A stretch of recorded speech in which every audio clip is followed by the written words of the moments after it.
തുടങ്ങിയല്ല കുന്ത്രാണ്ടം കിണി കിണി നാക്കാൻ വേണ്ടിട്ട്.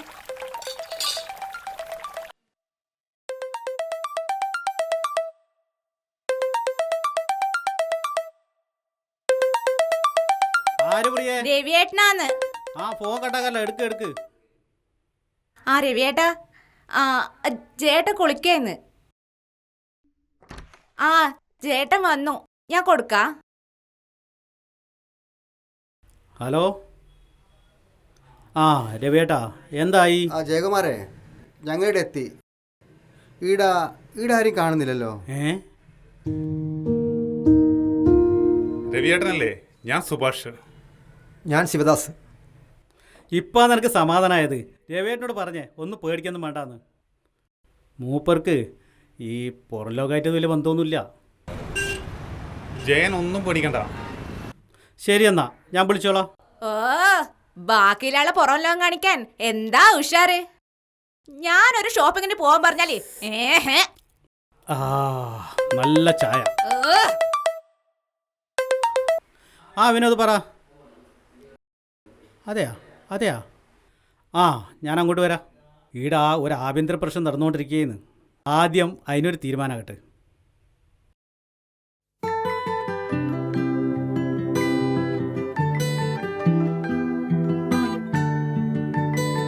രവിയേട്ടാ, ഇതാണ് നമ്മുടെ ജില്ലാ കമ്മിറ്റി ഓഫീസ്. ശരിക്കും ആൾക്ക് എന്താ ബുദ്ധിമുട്ട്? ആദ്യം ബ്ലഡിലൊരു ഇൻഫെക്ഷൻ ആയിരുന്നു. പിന്നെ കുടലിൽ ഒരു ഓപ്പറേഷൻ വേണമെന്ന് ഡോക്ടർ പറഞ്ഞു. അങ്ങനെയാണ് ഡോക്ടർ തിരുവനന്തപുരത്തേക്ക് റെഫർ ചെയ്തത്. വരുമ്പോൾ തൊട്ട് തുടങ്ങിയ ഛർദിയാണ്. നേരത്തെ ഡ്രസ്സിനെല്ലാം ആയി രവിയേട്ടാ. ഞങ്ങൾ ആദ്യമായിട്ടാണ് തിരുവനന്തപുരത്തേക്കൊരു യാത്ര. നിങ്ങളെക്കുറിച്ച് ജയം പറഞ്ഞു വെച്ചിട്ടുള്ള ധൈര്യത്തിലാണ് ഞങ്ങൾ വന്നത്. ചേച്ചി പേടിക്കണ്ട, അതിനാണല്ലോ ഞങ്ങളിവിടെ ഉള്ളത്. സംഘടനയുടെ ഭാഗത്തുനിന്നുള്ള എല്ലാ സഹായങ്ങളും ചെയ്തു കൊടുക്കണമെന്ന് ജയൻ നേരത്തെ വിളിച്ചു പറഞ്ഞിരുന്നു.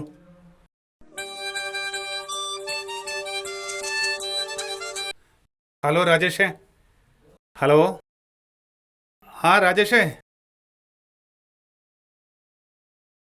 ആ പെൻഷൻ്റെ കാര്യമല്ലേ? അത് ഞാൻ പ്രസിഡന്റ് ശിവദാസിനോട് പറഞ്ഞ ഡീറ്റെയിൽ ആയിരുന്നു വാട്സപ്പ് ചെയ്ത് തരാൻ പറയാം. ഓക്കെ.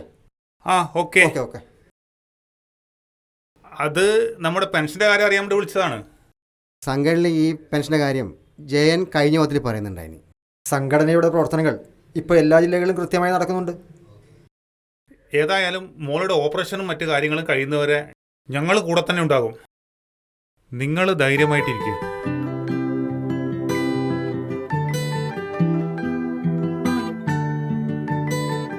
ഓ, ആഭ്യന്തര യുദ്ധം. ഞാൻ എന്തെങ്കിലും പറഞ്ഞാല് കുറച്ച് പൈസ എടുത്ത് തന്നിട്ടേ അത് മേടിച്ചോ പ്രിയേ, ഇത് മേടിച്ചോ പ്രിയേ എന്നാ എന്റെ പ്രേടങ്ങ് വരുമോ? അതുമില്ല.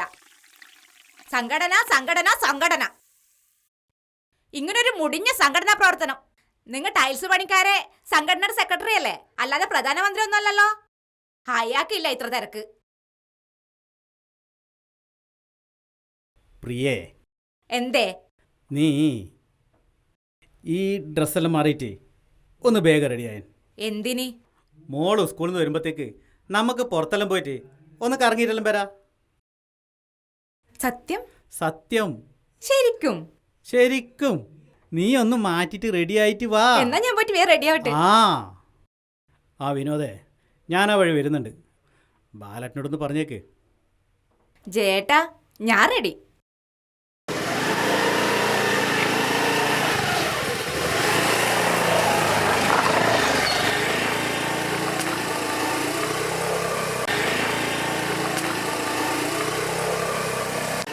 എന്നാലും എന്നെ ഇത്രയും കൂട്ടിക്കൊണ്ടോന്ന് ഞാൻ വിചാരിച്ചില്ല. അത് നിനക്ക് കുറച്ച് കഴിയുമ്പോൾ മനസ്സിലായിക്കോളും.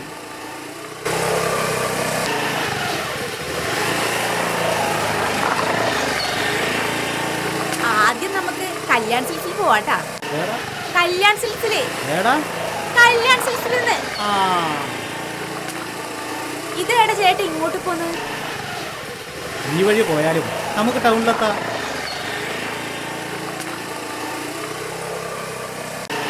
ആ ആ ആ ആ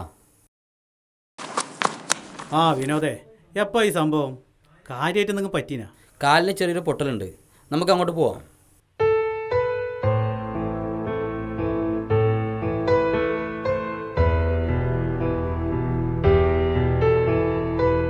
ജയ, രണ്ടാളുണ്ടല്ലോ.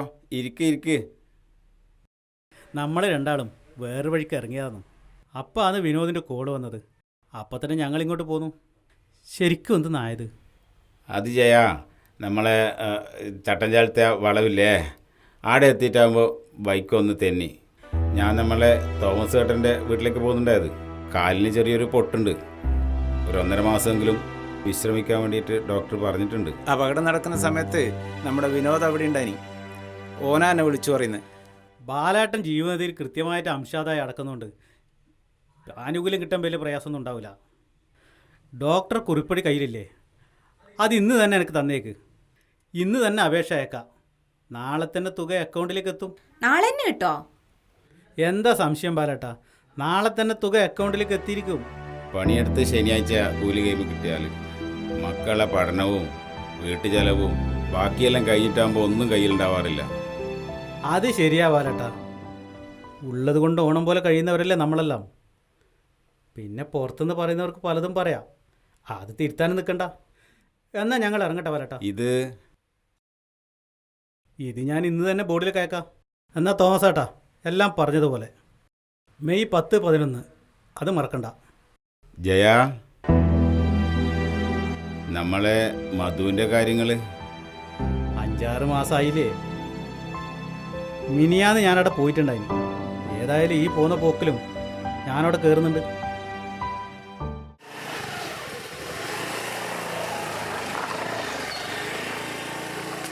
ഇതാ നിങ്ങൾ ഷോപ്പിംഗ്. ബാലേട്ടന് ഒരു സംഘടന 2 മണിക്കൂറായി വീട്ടിൽ നിന്ന് ഇറങ്ങിയിട്ട്.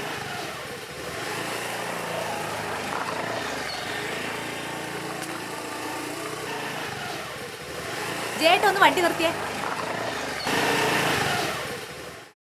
എന്താ പ്രിയേ? നിങ്ങ ഏതായിട്ട് ഇങ്ങോട്ട് പോന്ന്? അങ്ങോട്ടല്ലേ പോണ്ടത്? ഒരു 10 മിനിറ്റും കൂടെ നീ ഒന്ന് ക്ഷമിക്ക്. നിങ്ങളപ്പുറം വന്ന് എന്നെ പറഞ്ഞാ മതി.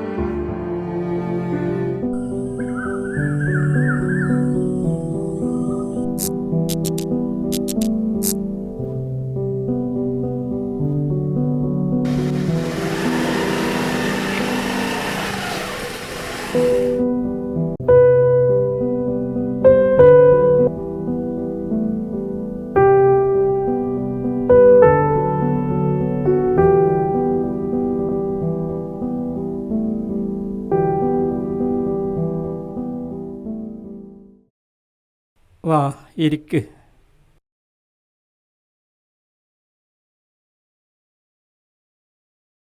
ഇപ്പം എങ്ങനെയുണ്ട് മധുവേട്ടാ? ഇനി എന്ത് പറയാൻ ചെയ്യാം? എൻ്റെ ജീവിതം ഇങ്ങനെ തന്നെയാണെന്ന് ഡോക്ടർമാർ വിധി എഴുതിയതല്ലേ. നിങ്ങളിങ്ങനെ ഇടയ്ക്കിടയ്ക്ക് കയറി വരുന്നത് കൊണ്ട് വലിയൊരു ആശ്വാസമാണ്. ഗീതേ,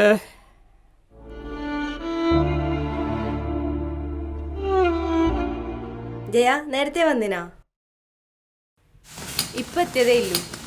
ഇന്നലെ മക്കൾക്കുള്ള പുസ്തകങ്ങളിൽ എത്തിക്കാൻ വേണ്ടി ഞാൻ പറഞ്ഞിനി. അത് എത്തിച്ചിട്ടേ? അത് ഇന്നലെ വിനോദ് കൊണ്ടുതന്നിന്. വിനോദ് മാമൻ അല്ലമ്മേ, യൂണിറ്റ് സെക്രട്ടറി. എന്നെ പൊട്ടത്തി, യൂണിറ്റ് സെക്രട്ടറി എന്നെ വിനോദ് മാമൻ. ജയ, ഞാനിപ്പം ജീവൻ നിധിയിൽ പൈസ അടക്കുന്നില്ലല്ലോ. പിന്നെ എങ്ങനെ എൻ്റെ മക്കൾക്ക് ഇതെല്ലാം കിട്ടുന്നത്? അതൊന്നും പ്രശ്നമില്ല മധുവേട്ടാ. ഈ ഒരു അവസ്ഥയിൽ നിങ്ങൾ പൈസ അടച്ചിട്ടെങ്കിലും ജീവനിധിയിലൂടെ കിട്ടുന്ന ആനുകൂല്യങ്ങളൊന്നും നിങ്ങൾക്ക് നഷ്ടപ്പെടില്ല.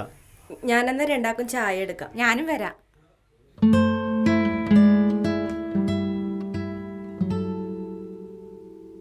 ജയ, നിങ്ങളിങ്ങനെ സാധനങ്ങൾ വാങ്ങിയിട്ട് വരുമ്പോൾ വേണ്ടാന്ന് പറയാനും പറ്റുന്നില്ല.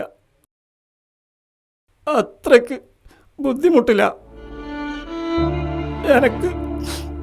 എനക്കൊന്ന് എണീച്ച് നടക്കാൻ പറ്റിയിരുന്നെങ്കിൽ.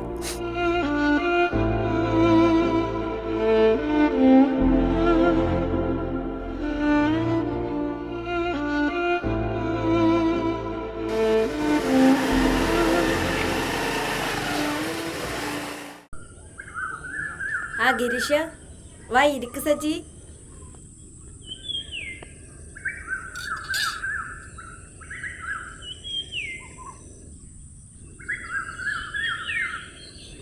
കേട്ടോ പ്രിയെ, സംഘടന ആവശ്യമില്ലെന്ന് വീരവാദം മുഴക്കിയ ആളാന്ന്. അന്നീ ജയൻ പിന്നാലെ നടന്ന് നിർബന്ധിച്ചുകൊണ്ടാണ് ഇപ്പം ഈ സംഘടനയുടെ ഒരു ഭാഗമായത്.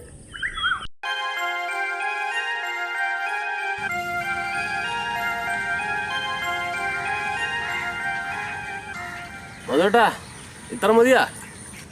നീ ഇങ്ങോട്ട് കൊണ്ടുവരാ. മധുവേട്ടൻ്റെ കപ്പാസിറ്റി നമുക്ക് അറിയുന്നതല്ലേ. ഇന്ന് അപ്പടി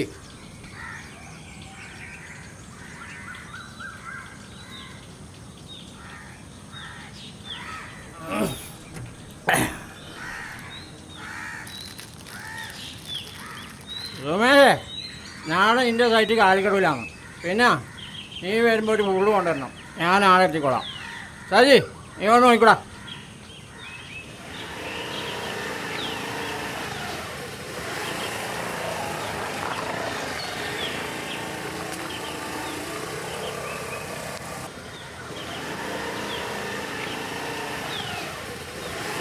ഇതാരും അതോട്ടാ?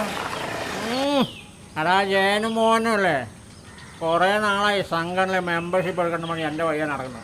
നമുക്കെന്ത് സംഘടന, കോപ്പ്.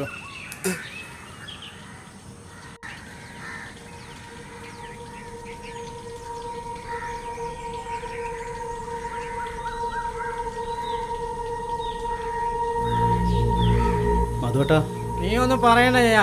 ഞാൻ അന്നേ പറഞ്ഞതല്ലേ, എനക്ക് നിന്റെ സംഘടനയും വേണ്ട, ഒരു പദ്ധതിയും വേണ്ട. എൻ്റെ ജയ, നമുക്ക് പണിയെടുത്തിട്ട് നല്ല കൂലി കിട്ടുന്നുണ്ട്. പിന്നെ അതിനെ കൊണ്ട് നമ്മ നല്ല പാങ്ങിൽ സുഖമായിട്ട് നമ്മുടെ കുടുംബം പോറ്റുന്നു. പിന്നെ എന്തിനാണോ നിന്റെ സംഘടന? ഗിരീഷ, നീ പറയുന്നതെല്ലാം ശരി തന്നെ. എൻ്റെ മധുവേട്ടാ, ഞാൻ പറയുന്നൊന്ന് കേൾക്ക്. നിങ്ങളെ ഞാൻ ചെറുപ്പത്തിലേ കാണുന്നതല്ലേ, അതുകൊണ്ടാണ് സംഘടനയുടെ ഭാഗമായിട്ട് ഞാൻ ഇവിടെ വന്ന് പറയുന്നത്. ഒരു മാസമായി ഞാൻ നിങ്ങളെല്ലാം പുറകെ നടക്കുന്നു. സംഘടനയുടെ കാര്യം കേൾക്കാൻ വേണ്ടിയിട്ട് നിങ്ങൾ ആരും ഇതുവരെ തയ്യാറായിട്ടില്ല. സുമേഷേ, സംഘടനയിൽ ജീവനിധി എന്ന് പറഞ്ഞിട്ടൊരു പദ്ധതിയുണ്ട്. എല്ലാ തൊഴിലാളികൾക്കും ആനുകൂല്യം കിട്ടുന്ന പദ്ധതിയാണ്. ഗിരീഷ, നിൻ്റെ മോക്ക് കല്യാണപ്രായമായില്ലേ? ഈ പദ്ധതി പ്രകാരം പെൺകുട്ടികൾക്ക് വിവാഹ ധനസഹായം ലഭിക്കുന്നുണ്ട്. ജീവനിധിയിൽ ചേർന്നിട്ട് നമുക്ക് ആർക്കെങ്കിലും എന്തെങ്കിലും ഒരു അപകടം പറ്റിയാൽ 24 മണിക്കൂറിനുള്ളിൽ നമുക്ക് ധനസഹായം കിട്ടുന്നുണ്ട്. അതൊരു ചെറിയ കാര്യമല്ലല്ലോ മധു. നീ ഒന്ന് നിർത്തിയും ചെയ്യാ. കുറെ നേരമായി തുടങ്ങിയിട്ട് ജീവനിധി സംഘടന. ജയ, നീ മോനാട്ടനെയും കൂട്ടിയിട്ട് ഇടുന്ന് വിട്ടൻ. നമ്മളെ കാര്യം നോക്കാൻ വേണ്ടി നമുക്കറിയാം അല്ല മധുട്ടാ? അല്ല പിന്നെ മധുവേട്ടാ, ഇവരെന്ത് പറഞ്ഞാലും എനിക്ക് പ്രശ്നമില്ല. നിങ്ങളെ ഞാൻ സംഘടനയിൽ ചേർക്കാതെ പോകില്ല. മധുവേട്ടാ, ചേർന്നക്കല്ല നിങ്ങ. വല്ലാത്തൊരു അലമ്പായി പോയല്ലേ ഇത്. നീ എന്നാ വിചാരിച്ച ചെയ്തേ? ഞാൻ ഏടെ വേണമെങ്കിൽ ഒപ്പിട്ട് തരാം. നീ ഒരിക്കൽ പോ, ഞാൻ ആദ്യം ഒന്ന് അടിച്ചു തീർക്കട്ടെ.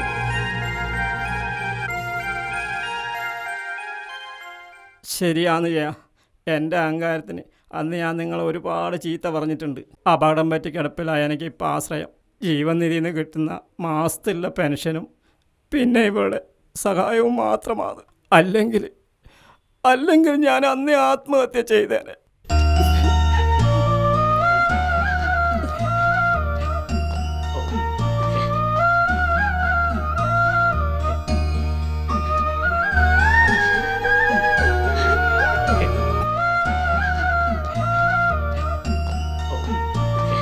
വിഷമിക്കല്ലേ ചേച്ചി, ഞങ്ങളൊക്കെ ഇല്ലേ കൂടെ.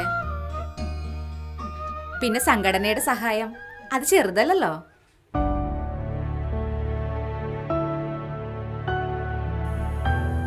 ഗിരീഷും സജിയും ഇടക്കിടക്കിടെ വരലുണ്ടെന്ന് മധുവേട്ടനോട് പറഞ്ഞിനി. ജയ, ഞാനെന്നങ്ങനെ പറഞ്ഞത്. അത് സാരമില്ല ഗിരീഷ, ഞാനതപ്പോഴേ വിട്ടു. ആ മധുവേട്ടാ, പിന്നെ ഒരു പ്രധാനപ്പെട്ട കാര്യം പറയാനുണ്ട്. ഇനി മുതൽ 8, 9, 10 ക്ലാസ് പഠിക്കുന്ന കുട്ടികൾക്ക് മാത്രമല്ല, എല്ലാ ക്ലാസ് പഠിക്കുന്ന കുട്ടികൾക്കും പഠനോപകരണങ്ങൾ കൊടുക്കാൻ വേണ്ടിയിട്ട് തീരുമാനമാവുന്നുണ്ട്. നടക്കട്ടെ. ഈ മേഖല എല്ലാ തൊഴിലാളികളെയും കൂടെ നിർത്തണം. എനിക്ക് പറ്റിയ അബദ്ധം മറ്റാർക്കും പറ്റരുത്. ഇല്ല മധുവേട്ടാ, എല്ലാവരും കൂടെ നിർത്തണമെന്നാണ് സംഘടന ആഗ്രഹിക്കുന്നത്. ഈ വരുന്ന മെയ് 10-11 തീയതിയിലാണ് നമ്മുടെ സംസ്ഥാന സമ്മേളനം. എന്നാൽ ഞങ്ങൾ ഇറങ്ങട്ടെ മധുവേട്ടാ. ജയേട്ടാ, ഞങ്ങൾക്കും സംഘടനയുടെ ഭാഗമാകണം. ഇപ്പോഴെങ്കിലും നിങ്ങൾക്ക് നേർവഴി മനസ്സിലായല്ല. നാളെ തന്നെ മെമ്പർഷിപ്പ് തരാനുള്ള സാഹചര്യം ഞാൻ ഉണ്ടാക്കിത്തരാം. എന്നാൽ ശരി ജേട്ടാ. അപ്പോൾ മെയ് 10-11. ജയേട്ടാ, എന്തോ നിങ്ങൾ ഈ സംഘടന പറഞ്ഞ് നടക്കുന്നതിന് എപ്പോഴും ഞാൻ നിങ്ങളെ ചീത്ത പറയുന്നുണ്ട്. പക്ഷെ ഇപ്പോഴാണ് നിനക്ക് അതിന്റെ പ്രാധാന്യം മനസ്സിലായത്. മെയ് 10-11 നടക്കുന്ന സമ്മേളനത്തിന് ഞാനും വരുന്നു ജയേട്ടാ.